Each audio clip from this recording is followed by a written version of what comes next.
Tere, väike sõber! Mina olen Palingu, vana flamingo, kes on reisinud mööda maailma ja kogunud lugusid. Täna tahan sulle rääkida ühest väikesest mesilasest, kes armastas sumiseda rohkem kui midagi muud maailmas.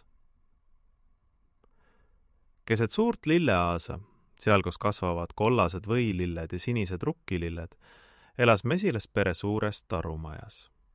Ja selles tarumajas elas üks väike mesilane nimega Miki. Miki oli kõige sumisevam mesilane kogu tarumajas. Summ, summ, summ, laulis Miki hommikul. Summ, summ, summ, laulis Miki päeval. Summ, summ, summ, laulis Miki õhtul. Miki armastas rääkida. Ta rääkis lillede värvustest, ta rääkis oma tiibadest, ta rääkis päikesest ja pilvedest ja tuulest ja kõigest.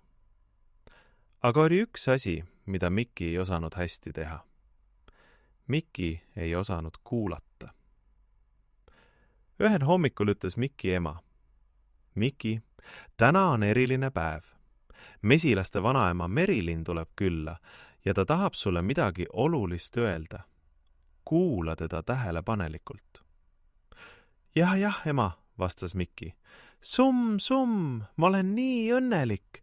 Vanaema tuleb. Kas sa teadsid, et mu tiivad teevad 100 liigutust sekundis? Summ, summ, summ. Ema naeratas, aga tema silmades oli pisut muret. Kui vanaema Merilin saabus, istusid kõik mesilased tema ümber. Vanaema oli vana ja tark. Tema tiivad olid kuldsed päikese käes ja ta silmad särasid soojalt. Kallid lapsed, alustas vanaema Merilin. Täna tahan teile rääkida suurest saladuslikust lillest, mis õitseb ainult üks kord aastas. See lill asub...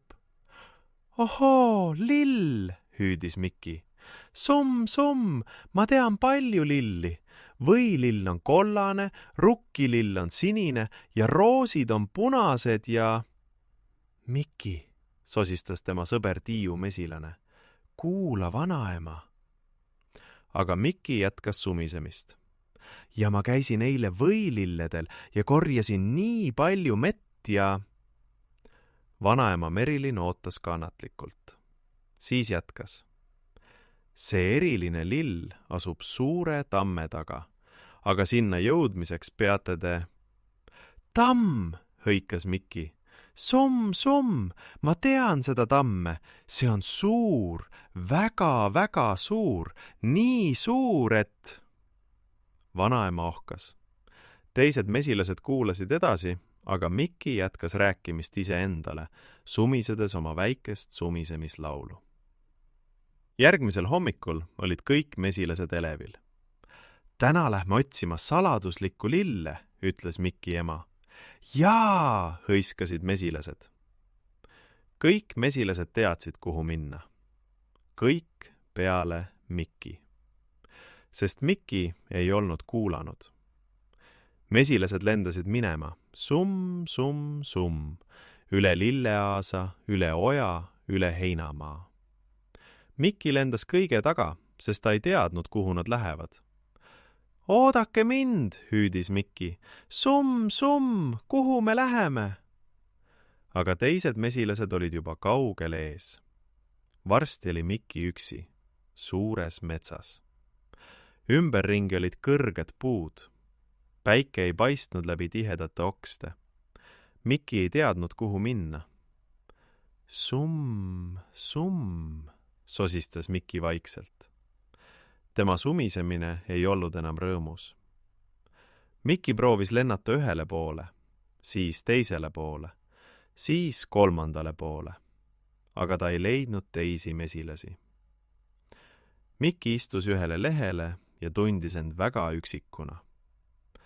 Ma oleksin pidanud kuulama, sosistas Miki. Ma ei tea, kuhu minna, sest ma ei kuulanud vanaema. Siis kuulis Miki midagi. Tiiks, tiiks, tiiks. See oli väike heli. Miki tahtis kohe rääkima hakata, aga siis ta peatus. Ta otsustas hoopis kuulata. Tiiks, tiiks, tiiks. Heli tuli suure kivi tagant. Mikki lendas ettevaatlikult lähemale ja leidis sealt väikese rohutirtsu, kelle jalg oli kinni jäänud 2 kivi vahele. Sa oled hädas, ütles Mikki. Ma aitan sind. Mikki lükkas ja tõukas, kuni rohutirts sai vabaks. Aitäh, väike mesilane, ütles rohutirts. Minu nimi on Riks. Kuidas ma saan sind tänada? Mikki tahtis kohe rääkima hakata kõigest. Oma kadunud sõpradest, saladuslikust lillest, oma tiibadest. Aga siis ta peatus. Ta otsustas hoopis küsida ja kuulata. Kas sa tead, kus on suur tamm? Küsis Mikki. Suur tamm? Riks mõtles. Jah, see on seal kandis, kuhu päike loojub. Aga oota, ma räägin sulle täpselt. Ja seekord Mikki kuulas. Ta kuulas iga sõna. Ta ei sumisenud vahele. Ta ei rääkinud oma tiibadest. Ta lihtsalt kuulas. Lenda üle oja, ütles Riks. Siis näed suurt kivi. Keera vasakule. Siis näed 3 kuuske. Lenda nende vahelt läbi ja seal ongi suur tamm. Aitäh, Riks, ütles Mikki. Ma kuulasin sind ja nüüd ma tean, kuhu minna. Mikki lendas teele. Üle oja, suure kivi juurde, vasakule 3 kuuse vahelt läbi ja seal oligi suur tamm. Ja tamme taga seal õitses kõige ilusam lill, mida Mikki oli kunagi näinud. See oli suur ja kuldne ja selle õied särasid nagu päike. Kõik teised mesilased olid juba seal, korjamas magusat mett. Mikki, hõikas Tiiu, sa leidsid meie üles. Jah, ütles Mikki, keegi aitas mind ja ma kuulasin teda.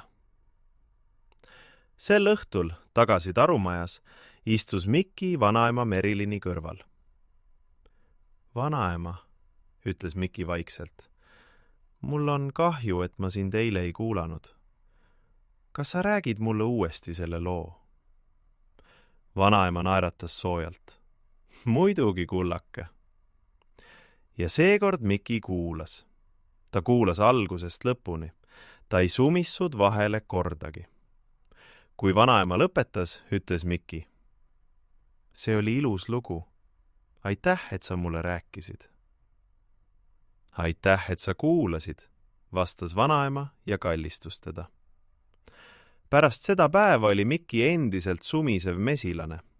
Ta rääkis ikka palju ja laulis oma sumisemislaulu. Aga nüüd oskas ta ka kuulata. Sest Mikki oli õppinud midagi olulist. Kui sa räägid, siis sa tead ainult seda, mida sa juba tead. Aga kui sa kuulad, siis sa õpid midagi uut.